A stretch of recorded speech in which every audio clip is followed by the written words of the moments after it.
Hello, Robs. We have an interesting specimen today. The picture of St. John, Bayard Taylor. As you can see, the book from Boston, Tickner and Fields, 1866, has a Woburn Public Library ex libris plate from June 25th, 1898. And it appears from the Atlantic's review of the book that it's narrative fiction or poetry. This poem has the prime virtue of narrative fiction. Coherence and easy movement, the poet has endowed his work with that charm which makes the reader lenient to its errors, and which is so often wanting in blameless works, probably because they have no need to appeal to clemency. It is very interesting, and it classes itself with the far briefer poems which can be read at a sitting, for it is hard to rise and leave it unfinished.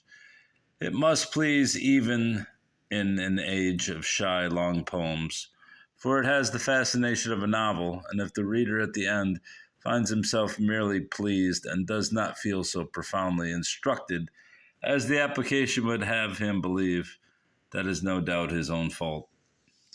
But that is not the important thing of this book.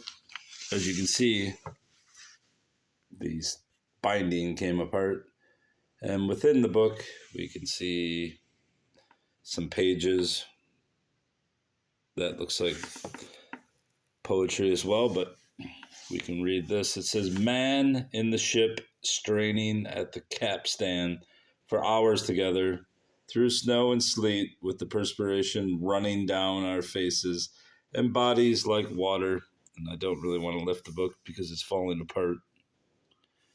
So I will just tell you that that is from a book called On the Use and Abuse of Alcoholic Liquors and Health. Obviously, the publisher probably had some error pages or such, and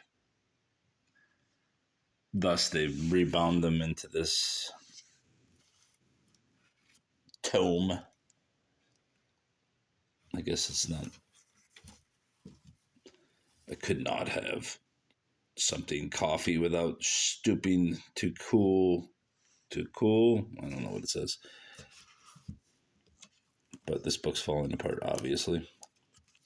I'd like to return it to the Woburn Library, but I don't think they were responsive the first time I contacted them. I don't know why, because there's some great plates in this book. You've got the little pocket in the back, although it's covered with plastic right now. You can't see it, but there's a little pocket where you can slide the card into.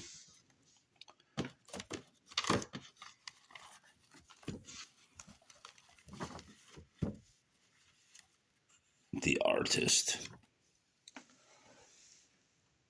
It appears to have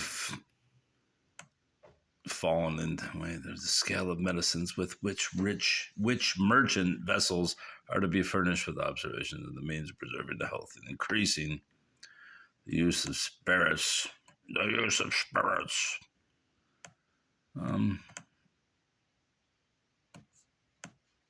The scale of medicines. I don't know if the title changed or this just appeared in, this page appeared in several different, the scale of medicines with which merchant vessels are to be furnished.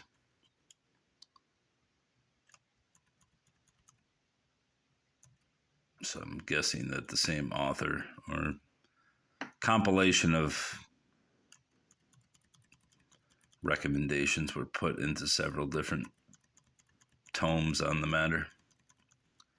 You can see that was probably from the 1850s, and it was bound into this book to sturdy it up.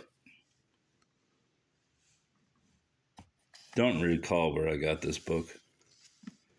Introductory note. In regard to the subject of this poem, I have nothing to say. It grew naturally out of certain developments in my own mind, and the story, unsuggested by any legend or detached incident, whatever, shaped itself to suit the theme. The work of time, written only as its own necessity prompted, and finished with the care and conscience which such a venture demands, I surrender it to the judgment of the reader. The form of the stanza, which I have adapted, however, requires a word of explanation. I have endeavored to strike a middle course between the almost inevitable monotony of an unvarying stanza in a poem of this length and the loose, it seems, character which the heroic measure assumes when arbitrarily rhymed without the check of regularly recurring divisions.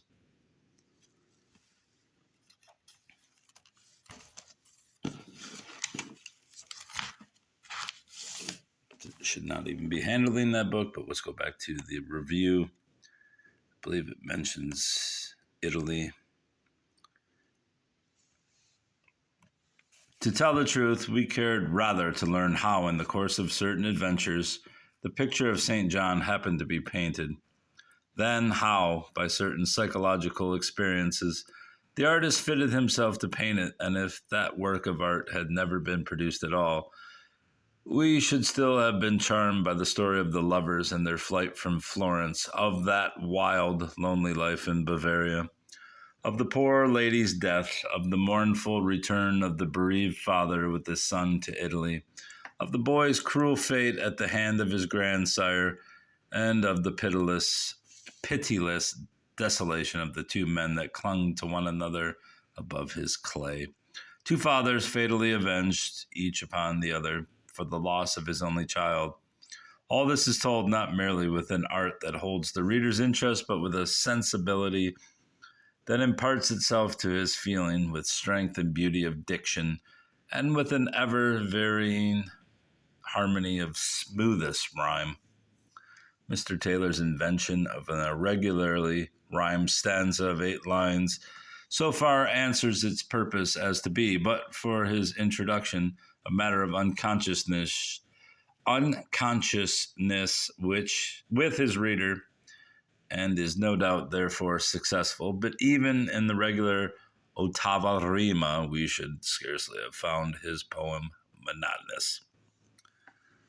So yeah, that's that. The picture of St. John.